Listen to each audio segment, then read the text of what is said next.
Does Hendrix LaPierre deserve more playing time? Your Locked On Capitals, your daily podcast on the Washington Capitals. Part of the Locked On Podcast Network, your team every day.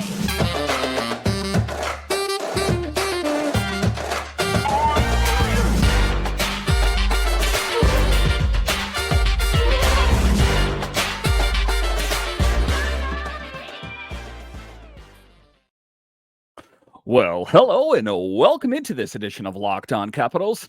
I'm so glad you decided to join me today.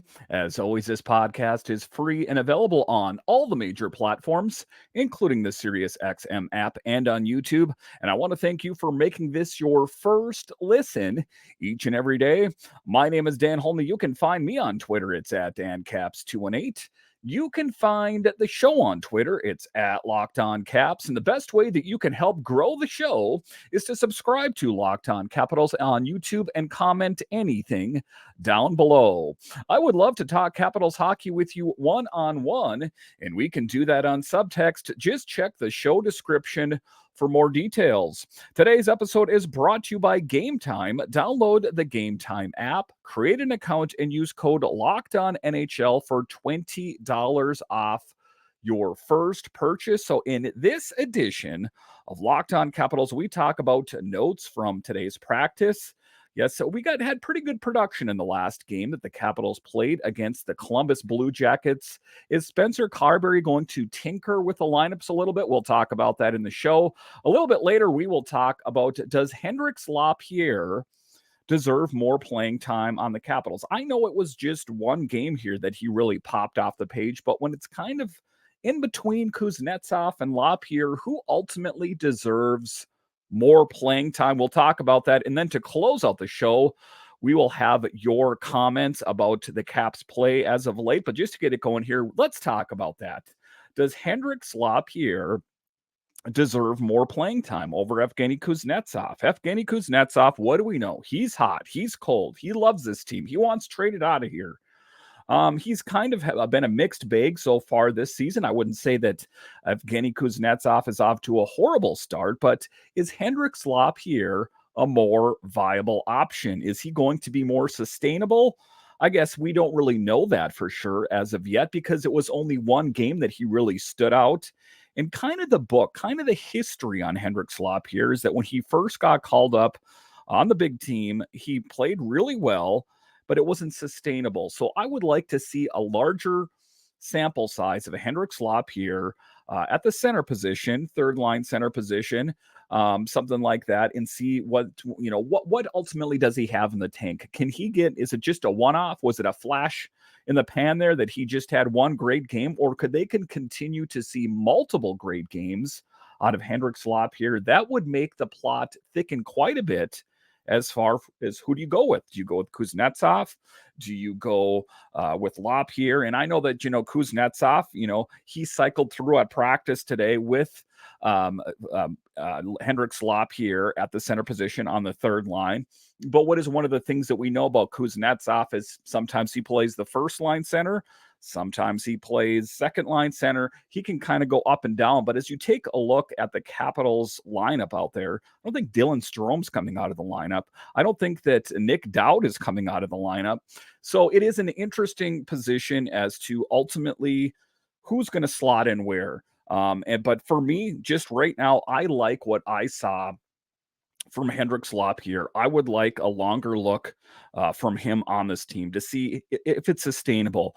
And, one of the things that has changed about Hendrix this year over previous years is, like a lot of the other players, they have that confidence, that swagger, because he was an integral piece in the Hershey Bears winning the Calder Cup last season. And I think that, he still has that confidence that, yes, I can do that.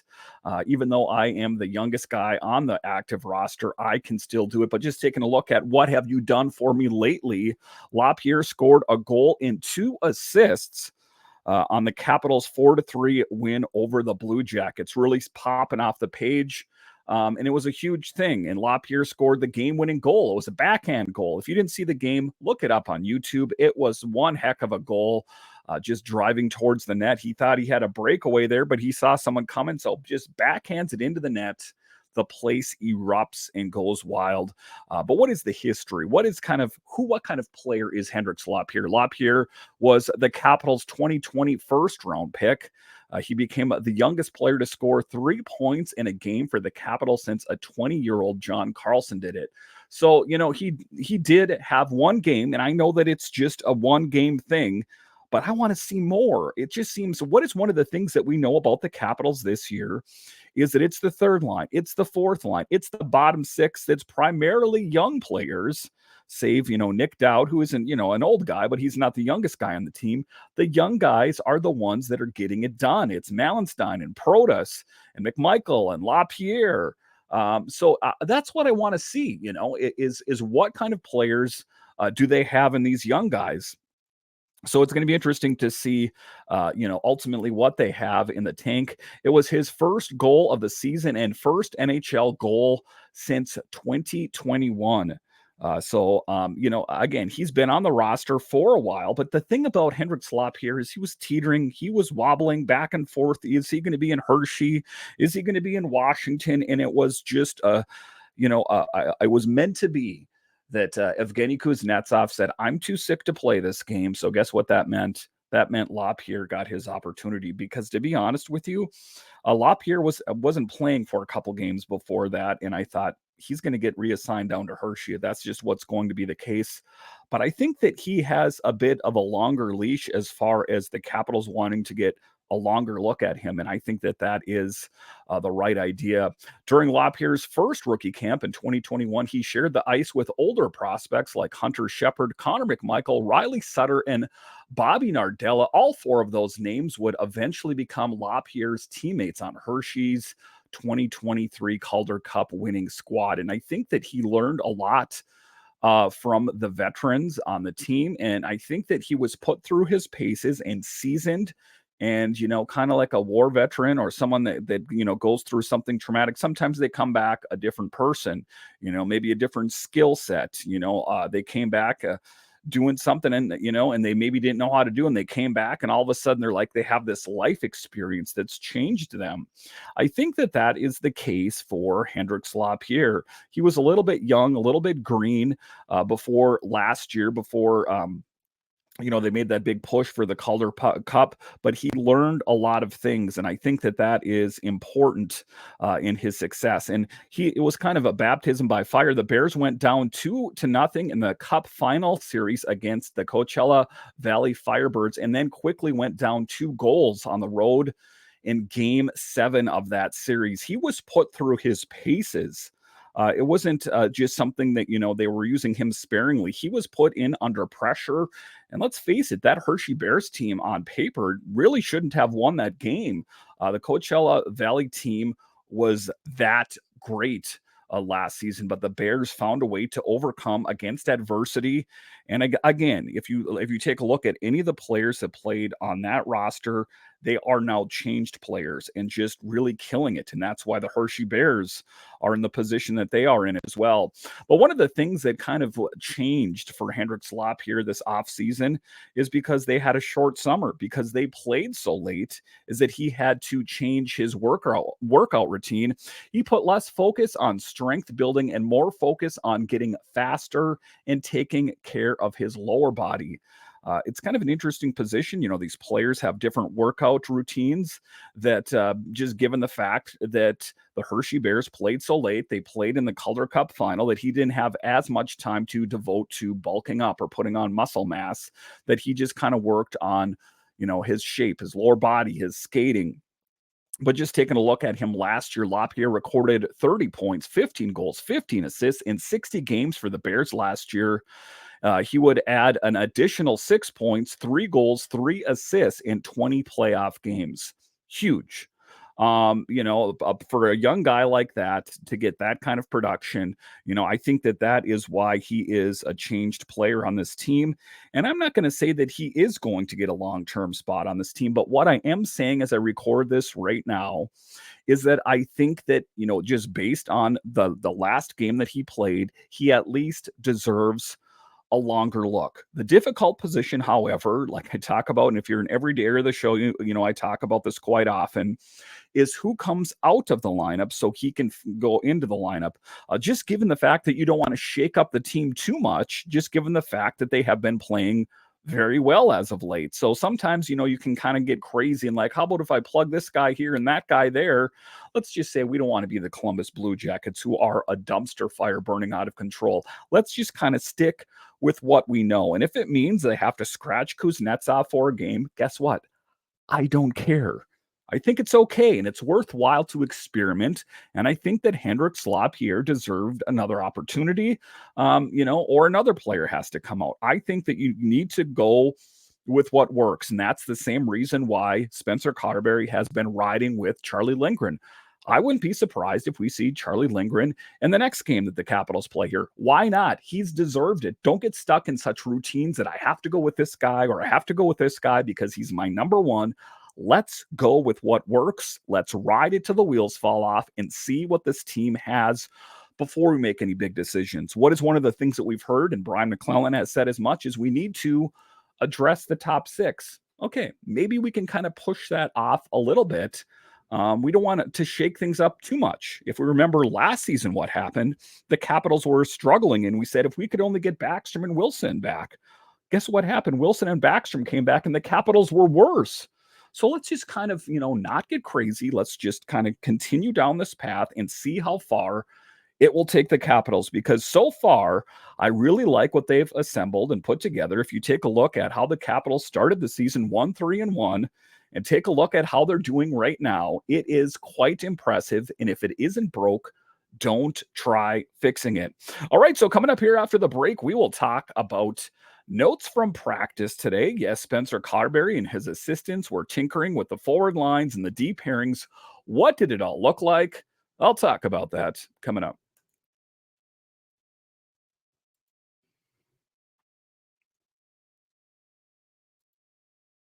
You shouldn't have to worry when you're buying tickets to your next big event. Game Time is the fast and easy way to buy tickets for all the sports, music, comedy, and theater events near you with killer last minute deals, all in prices and views from your seat, and their best price guarantee. Game Time takes the guesswork out of buying tickets. And why do I love Game Time? Well, let me tell you, if your favorite concert comes to town, if you want to see your favorite sports team, don't get stressed out over it. Just go to Game Time. They make buying tickets so easy. So take the guesswork out of buying tickets with Game Time. Download the Game Time app, create an account, and use code LOCKEDONNHL for $20 off your first purchase.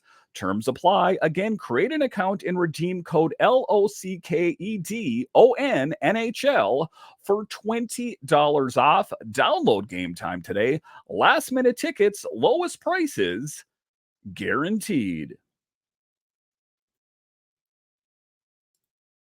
Locked On has launched the first ever national 24/7 streaming channel on YouTube. Locked On Sports Today is here for you 24/7, covering the top sports stories of the day with local experts of Locked On. Plus, our national shows covers every league. Go to Locked On Sports Today on YouTube and subscribe to the first ever national sports 24/7 streaming channel.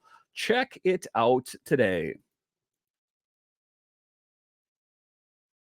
All right, welcome back into this edition of Locked On Capitals, part of the Locked On Podcast Network, your team every day. So the Capitals played very well in their last game. It was a bit of a back and forth against a struggling Columbus team that, again, is kind of all over the place. Patrick Laine out of the lineup. Johnny Gaudreau pulled out. Some of these prominent players that they paid a boatload of money sent down, reassigned down to Cleveland. It's just a mess in Columbus, and the Capitals were able to capitalize on that mess by picking up the dub against a struggling Columbus Blue Jackets team. And don't get me wrong, I wish them nothing but the best when they're not playing the Capitals, but it is a team that has struggled, and the Capitals made the most of it. So what did that mean at practice? Did that mean that they had to shake it up, like when the team's struggling and put this guy in the first line, on the fourth line, and second line? No. They didn't make a lot of changes, and I don't think they should have made a lot of changes because, like I said in the first segment, if it's not broken, don't fix it. And I don't think the Capitals are broken right now. And what would I say right now as I record this? It's not too crazy to say. Charlie Lindgren in net. And I would try to go with the forward lines almost exactly the way they were against Columbus. And like I talked about in the first segment, yes, I want to see another look of LaPierre. He deserved another game. He deserves another game, and I think he should get it. So, what did it look like at practice today? We'll take a look at it. After taking a day off, the Caps were back at practice Monday. The Capitals have been playing as of late, so no major changes, playing very well. Kuznetsov was back in the mix today. So, the Capitals playing well. They didn't need to make any major changes, but Kuznetsov, who was said to have been ill, I guess that's open to exactly what that meant. Maybe the flu, maybe a headache, who knows? I don't know, but was back in the mix. Kuzi and LaPierre were alternating at the third line center position with Milano and Protas. And again, they had such great production, not just in the last game. And I guess it's been with LaPierre and without LaPierre, but the third and fourth line in particular have had great production. Don't change it too much. 8 points and 3 goals in Saturday's game. So don't call them the third, fourth line. Don't call them just, these AHL goons. These are legitimate goal scorers that are getting it done for the Capitals when some of the marquee names on the team are not. Alex Ovechkin has heated up a bit as of late. I don't want to say he's ablaze right now. I don't want to say this is vintage Alex Ovechkin. He still has a long way to go. TJ Oshie, absent from the score sheet, as far as goals are scored is concerned. And just a lot of players. Strome, Wilson, were kind of on fire, but haven't really been there. These steady eddies that have scored a lot of goals in previous years, kind of slowed down a little bit. I know Dylan Strome is still killing it. Don't get me wrong. Don't misunderstand it. But it's the last few games in particular what I'm talking about here is the bottom 6 has been dynamite.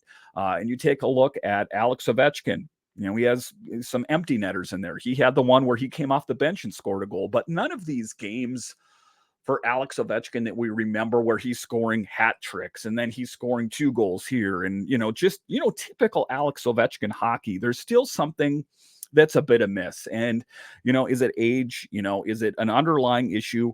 I guess I'm not going to overthink it as long as they have scoring production. I don't care where they get it from. So if it's the bottom 6, I'm all about it. So there were some changes to the blue line as well as Sandin and Carlson were on the top pair. We've seen this before, and they changed it. So I'm not exactly sure it's the right idea. Again, this is practice for Monday. A lot could change between now and game time, but I think they're still tinkering.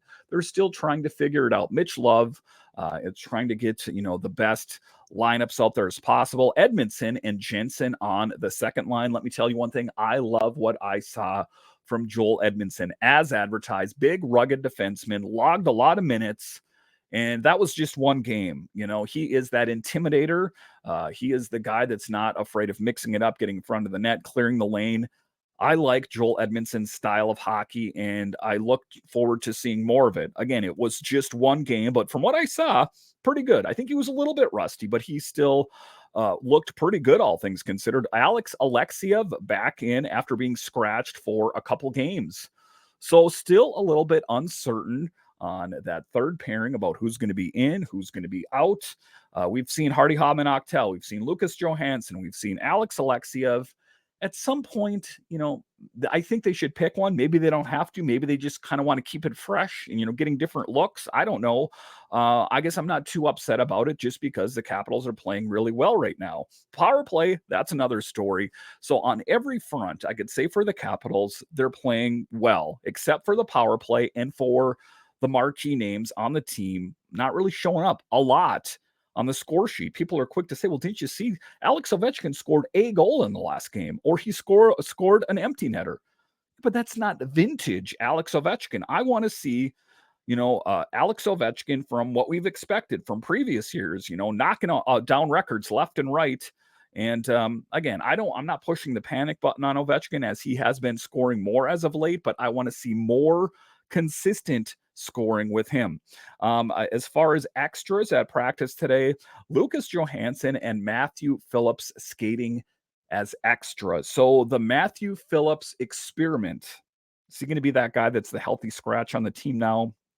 It was the feel good story of the preseason that this young guy on the team, one of the smallest guys in the NHL, finally found a home in the NHL for the Capitals after being in the Calgary Flames organization and their AHL affiliate. And, he didn't have a home in Calgary. Did he find a home in Washington? It appeared so in preseason, but I think his size has come into focus.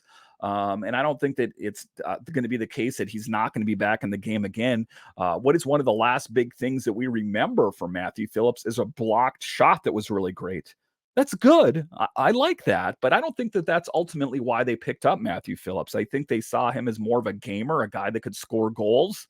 And he really hasn't been that thus far. He's got that small frame. And I think that even though it's a nice story, a good feel good story that this small man is playing a big role in a big guy's league, his size is coming into focus for me. And I think that he gets worked off the puck because of his size, because let's face it, there are some big guys in the National Hockey League. And either, you're going to fit in or you're going to get devoured. There's certain players that can rise above. TJ Oshie, while he's not as small as Matthew Phillips, is also not the biggest guy out there, but he's not afraid of mixing it up, playing with some of the biggest guys out there. He relishes it. He's a competitor. Subsequently, he's also been injured quite a bit because of playing bigger than he is. So it is a difficult position for the Capitals to be in with Matthew Phillips. What do they do with him? Maybe we're starting to see ultimately why Calgary wasn't so in love with him. I don't want to get ahead of myself. I'm just saying, in a league of what have you done for me lately, he has not done a lot. He blocked that shot, which was great. And I know that everyone was patting him on the back and going, good job, Matthew Phillips, for blocking that shot. And it was key.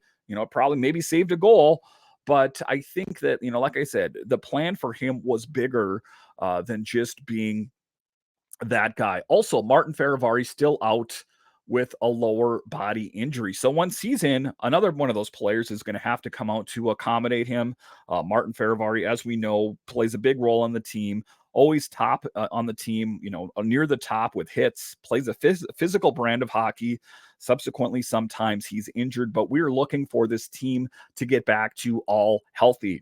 All right, so coming up here after the break, we will talk about your comments. Yes, you, the listeners and viewers, what are your thoughts on the Capitals? We'll talk about that coming up.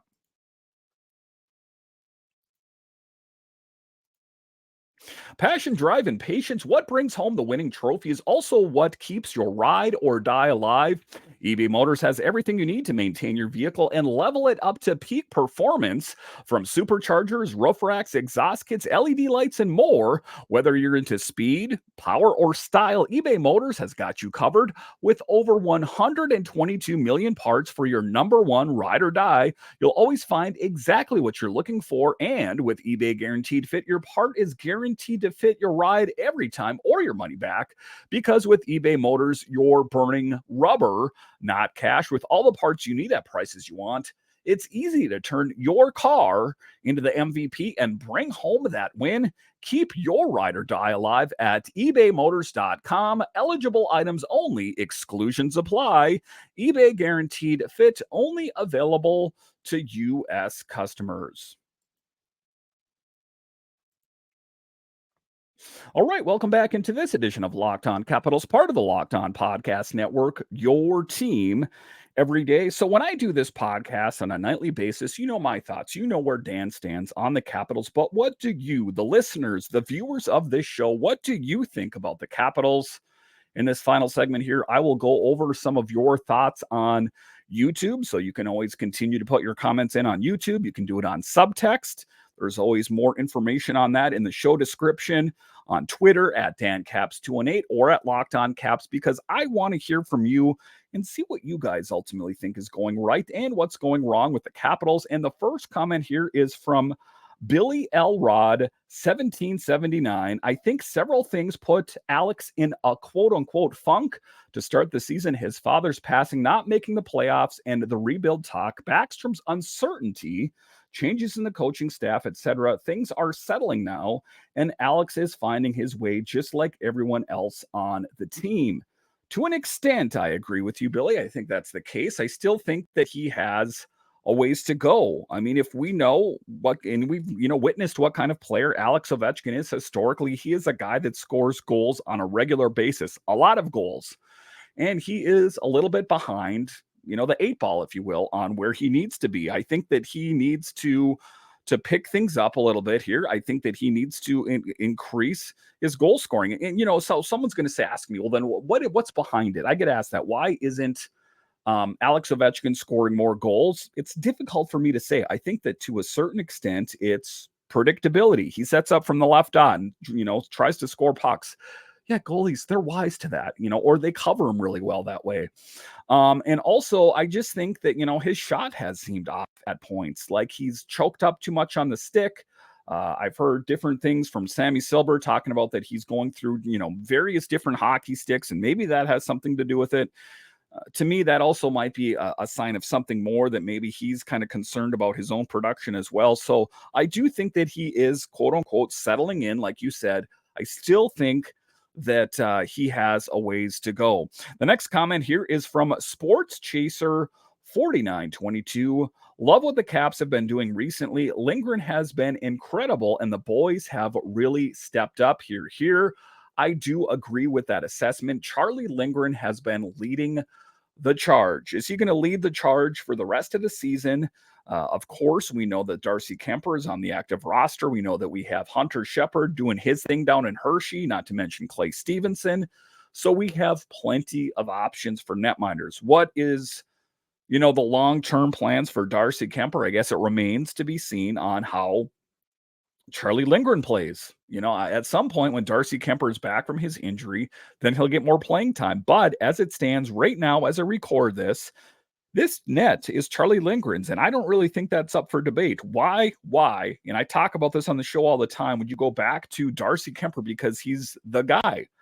I think that as long as Charlie Lindgren continues to play lights out hockey, then the net is his. And let's make no mistake about it, Lindgren has been huge in the Capitals' success.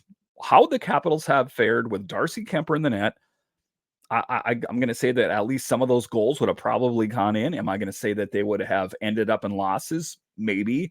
What I know for sure is that Lindgren gives the Capitals the best chance at winning, the best chance at making the high danger save, the best chance at saving the puck from short distance, from long distance. He seems to have all of that within his tool set. If it's sustainable, that is the question. The final comment comes here from a Terrapin Jack. Agree with you, Dan. I'm near unreasonably hyped about this team. Spencer is doing a great job, and the current streak is powered by the young guys. Watch out if Oshie gets going with Wilson, Ovi, Kuzi, it would really heat up. And I agree with that. I do think that at some point, you are going to see Ovechkin. I think you're going to see Wilson and those guys heat up. And I agree. Look out when that's the case. But for right now, it's the young guys. It's primarily the bottom six that are the guys that are getting done. What it is out there is that, the veterans on the team, they're bringing home the Bacos, and the young guys are bringing home the bacon. And that's what it's all about. We need these young guys to continue to keep playing great. Ultimately, a team that's totally dialed in with the veterans and the young guys, that's going to be the team that's the best. But for right now, to your assessment here, Terrapin Jack, I agree with you. It is the young guys. And make no mistake about it. Let's, make this clear to all the people that wanted to bail on the young guys in previous years. I'm talking to you, Peter Laviolette. I'm talking to you, Barry Trotz, to a certain extent, and Brian McClellan, and Reardon. These guys that had reservations about playing young guys because this was this rock the red era. Well, guess what? I mean, I'm not going to say that you were wrong. I think that a lot of these guys that, got better and are playing great on the Capitals, they're better because of what they went through with their time in Hershey. So it's not, a dig necessarily on Peter Laviolette's assessment or Reardon's or Barry Trotz. It's just that maybe they shouldn't have been so reluctant to get younger, because how was it done for the Capitals this year? Really well. And I guess we'll never know how it would have done in previous years if we would have gotten a lot younger. But I do think that Spencer Carberry is the absolute perfect coach for the Capitals right now. He's dialed in. He has the ear of the younger players and the veterans on the team as he exudes confidence that he ultimately knows what he's doing. And that is why the Capitals continue to keep rolling. Listen, I want to thank you for joining me on this edition of Locked On Capitals, your only daily year-round podcast covering the Washington Capitals. And I want to thank all of you that listen and watch this on YouTube. You are what makes this show successful, and I have you guys to thank. And when you're done with this show, are you a fan of other DC sports? Well, Locked On has got you covered. We have Locked On Nationals, Commanders, Wizards. So no matter what major DC sport it is, Locked On has got you covered. And one other thing to check out, make sure and check out that 24/7 streaming channel on YouTube. Locked On Sports Today is here 24/7, covering the top stories of the day with our local experts, plus a daily national show covering every league. So go to Locked On Sports Today on YouTube and subscribe to the first ever 24/7 streaming channel as Locked On continues to get bigger and bigger. Listen, I want to thank you once again for joining me on this edition of Locked On Capitals, part of the Locked On Podcast Network, your team every day. My name is Dan Holme, and I'll talk to you again next time.